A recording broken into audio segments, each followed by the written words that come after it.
तो कैसी है बेसिकली हम लोगों को वो जानना है, क्योंकि एक बार फिर वो जो वबा फैलने लगी थी, कहते हैं ना वो जो अफवाहों की वबा होती है वो फैलने लगी थी कि जी पाकिस्तान डिफॉल्ट कर जाएगा, लेकिन पाकिस्तान ने $1 बिलियन यूरो बॉन्ड जो है वो पे बैक किया। अब हम लोगों ने 24th लॉन्ग आईएमएफ प्रोग्राम के अंदर जाना है, उसके लिए बहुत सारी शराइत आईएमएफ ने रखी हैं। वो जो शराइत है वो मैं आपके सामने जरा रखती हूँ, टफ शराइत हैं, और वो जो टफ शराइत हैं उनको पूरा कैसे करेंगे वो भी देखना है। नए कर्ज प्रोग्राम के लिए पाकिस्तान को क्या क्या शराइत पूरी करनी होंगी वो ये होंगी जी। आईएमएफ ने कर्ज प्रोग्राम के लिए पाकिस्तान के सामने जो मुतालबात रखे हैं वो ये हैं कि नए कर्ज प्रोग्राम के तहत टैक्सों का दायरा कार बढ़ाया जाए और कम टैक्स अदा करने वाले शोबों पर टैक्स लगाया जाए। टैक्स एडमिनिस्ट्रेशन को बेहतर, तवानाई शोबे की पैदावारी लागत वसूल की जाए। बिजली ट्रांसमिशन और डिस्ट्रीब्यूशन का निजाम को बेहतर किया जाए। बिजली की तकसीमकार कंपनियों के निजाम को और इंतजामिया दोनों को बेहतर किया जाए।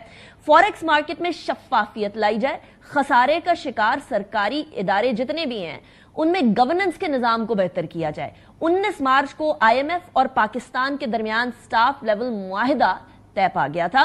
पाकिस्तान के लिए कर्ज की आखिरी किस्त की मद में $1 अरब 10 करोड़ जारी होने की राह हमवार हुई थी। पाकिस्तान को 2 एक साथ की मद में आईएमएफ से $1 अरब 90 करोड़ मिल चुके हैं। ये आखिरी किस्त मिलने के साथ ही $3 अरब का कलील मुद्दती कर्ज प्रोग्राम मुकम्मल हो जाएगा। अब ये कलील मुद्दती के बाद फिर 24th long term IMF bail out plan हम लोगों को चाहिए होगा, लेकिन एक विशियस सर्कल में हम फंस गए। ये जो विशियस सर्कल है इसको फिक्स करना है। शबर जैदी साहब हमारे साथ मौजूद हैं, किसी तारुफ के मोहताज नहीं है, former chairperson of FBR as well. बहुत शुक्रिया शबर साहब, आपने ज्वाइन किया। शबर साहब, एक तो टैक्स के सिस्टम को बेहतर बनाना है। आपने लास्ट टाइम भी कहा था सारा मलबा एफबीआर पे तो ना डाले ना, बाकी सारा सिस्टम भी है जो गड़बड़ है। इस सिस्टम के अंदर एक जो गलती है वो ये है कि हम कर्ज लेते हैं, फिर कर्ज के ऊपर जो सूद होता है वो वापस लेने के लिए वो और कर्ज लेते हैं, और उस कर्ज को पूरा करने के लिए एक और कर्ज लेते हैं ताकि उसके ऊपर जो सूद आया है वो हम पूरा कर सके। ये विशियस सर्कल है, इसको कैसे तोड़े? बिस्मिल्लाहिर्रहमानिर्रहीम। देखिए, जो बातें आपने की हैं और जो आईएमएफ ने प्रिस्क्रिप्शन दी है, जो इलाज बताए हैं उन्होंने कि ये आपको करना है, ये कोई नई बातें नहीं हैं, बिल्कुल वही चीज़ें हैं जो बार बार कहते रहे हैं और पाकिस्तान में हर बच्चे को पता है कि हमें क्या करना है। अब सवाल ये है कि क्या ये गवर्नमेंट और आने वाली गवर्नमेंट्स ये काम कर सकेंगी या नहीं कर सकेंगी। अगर आप मुझसे बिल्कुल वाज़े या बिल्कुल फेयर असेसमेंट चाहती हैं तो मेरा जवाब इसमें ना में होगा, हाँ में नहीं होगा। और उसकी वजह जो है वो ये है कि मैं ये देखता हूँ कि जब भी पाकिस्तान में कभी इकोनॉमिक्स की करेक्शन की तरफ हम आगे बढ़ते हैं तो पाकिस्तान में एक समाजी, सियासी और लॉ एंड ऑर्डर की पोजीशन आ जाती है जो गवर्नमेंट की प्रायोरिटीज़ को चेंज कर देती है, और वो जो प्रायोरिटी होनी चाहिए वो नहीं होती, और गवर्नमेंट इतनी कमज़ोर हो जाती है कि वो अपने चीज़ों पर अमलरावन नहीं कर सकती, और हम वो फिर उसी ट्रैप में फंसते जा रहे हैं। जैसे आजकल आपने आज के 2-3 दिन आज अखबार देखें, जो नौशकी में वाक़या हुआ है या जो भावर नगर का वाक़या हुआ है, ये चीज़ें कोई मशीयत से डायरेक्ट ताल्लुक़ नहीं रखती, मगर ये चीज़ें अगर मैं शहबाज शरीफ की जगह पर गवर्नमेंट वज़ीर आज़म हूँ तो मेरी प्रायोरिटी चेंज हो जाती है, मेरा जो पूरा माइंड सेट है वो चेंज हो जाता है, और मईशत से निकलकर हम और चीज़ों की तरफ चले जाते हैं। तो अनीखा, अब सवाल ये है कि ये कोई करवाता है या हम खुद कर रहे हैं या हमारी बदकिस्मती है, क्या है कि ये हम इस विशिष्ट सर्कल से नहीं निकल पा रहे हैं।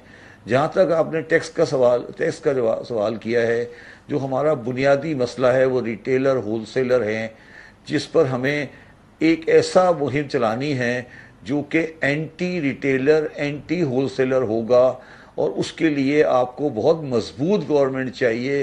तो क्या इन हालात में वो गवर्नमेंट होगी?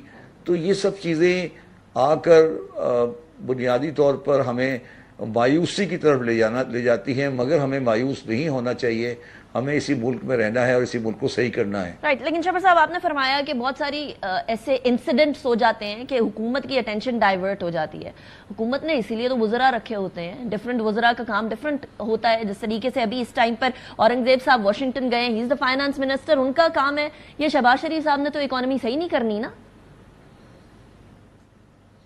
نہیں دیکھو انیکا, بات یہ نہیں ہوتی شہباز شریف نے اکنامی صحیح نہیں کرنی, مگر اورنگزیب تو کاغذ بنا کے کیبنٹ میں لے کر آئے گا نا جی, اور اسمبلی میں لے کر جائے گا جو بھی بنائے گا. تو یا تو اورنگزیب تو انڈیپینڈنٹ نہیں ہے نا, اور پھر اورنگزیب کو اپنی چیزیں امپلیمنٹ کرنے کے لیے پولیٹیکل سپورٹ چاہیے گی. فار ایگزامپل یہ ریٹیلر ہول سیلر کی جو آپ بات کر رہے ہیں, میں بات کر رہا ہوں, تو اورنگزیب تو یہ کہہ دے گا ٹھیک ہے, اس نے جا کے ایک ایسارو ایشو کر دے گا کہ ریٹیلر پہ ٹیکس لگا دو. اب اور جا کے مگر کیا پولیٹیکل گورنمنٹ کی اوور ویلمنگ سپورٹ کے ساتھ اور پولیٹیکل گورنمنٹ کے M P A M N S کی سپورٹ کے ساتھ کیا آپ اس کو امپلیمنٹ کر سکتی ہیں؟ وہ نہیں کر سکتی آپ. تو یہی تو سارا مسئلہ ہے. یہی اسی مسئلے پہ تو میں واپس آ گیا تھا کہ ٹھیک ہے قانون میں بنا دوں گا, میں کاغذ لکھ دوں گا, میں سب کر دوں گا, مگر جب لا اینڈ آرڈر کی پوزیشن ایسی آ جاتی ہے, پولیٹیکل گورنمنٹ اپنی ویکنس دکھاتی ہے, پولیٹیکل گورنمنٹ کا بائی نہیں ہوتا, تو پھر یہ چیزیں واپس وہیں کے وہیں آ جاتی ہیں. آپ نے بجلی کی بات کی, اب بجلی کی چوری پر آپ ایکشن لیں گے تو سوسائٹی میں ایک ٹرمائل ہوگا, سوسائٹی میں ایک ایکشن ہوگا. تو کیا وہ اس وقت وہ مریم نواز کی گورنمنٹ یا مراد علی شاہ کی گورنمنٹ یا علی امین گنڈا پور کی گورنمنٹ وہ ٹرمائل برداشت کرے گی؟ کیا گورنمنٹ یہ ٹرمائل چاہتی ہے کہ لوگوں کے کنیکشن کاٹے؟ آپ اس بات کی ڈیپنس کو سمجھ نہیں پا رہی ہیں کہ پولیٹیکل اور سوشل جو ڈسٹربنسز ہیں اس کا کتنا تعلق ہے کریکشن اور اکنامی کے ساتھ. شبر صاحب I understand what you are saying, but پھر اس طرح تو پھر پولیٹیکل گورنمنٹس اگر ٹف ڈیسیژنز نہیں لے پائیں گی اور پش بیک جو آئے گا وہ نہیں لے پائیں گی, پھر تو اکانومی کے حالات کبھی بھی صحیح نہیں ہونے. پھر تو وہ آپ والا فارمولا جو آپ نے کچھ عرصے پہلے کہا تھا کہ وہ یہ والا فارمولا ہونا چاہیے کہ ٹیکنوکریٹس ہوں, ایکسپرٹ ہوں فیلڈ کے, وہی آنے چاہیے, وہ کر لیتے ہیں.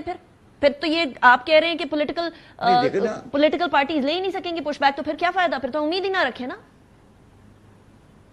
دیکھیں نا انیکا, مگر آپ مجھے ایک بات بتاؤ کہ کم از کم 2008 میں مشرف صاحب چلے گئے تھے نا, 2008 سے لے کر 2002 سے مشرف صاحب نے پولیٹیکل گورنمنٹ لے آئے تھے نا, 2002 سے لے کے 2024 ہو گیا, آج 20 سال ہو گئے. آپ مجھے بتائیے کہ 20 سال میں پاکستان میں کوئی کریکشن ہوئی؟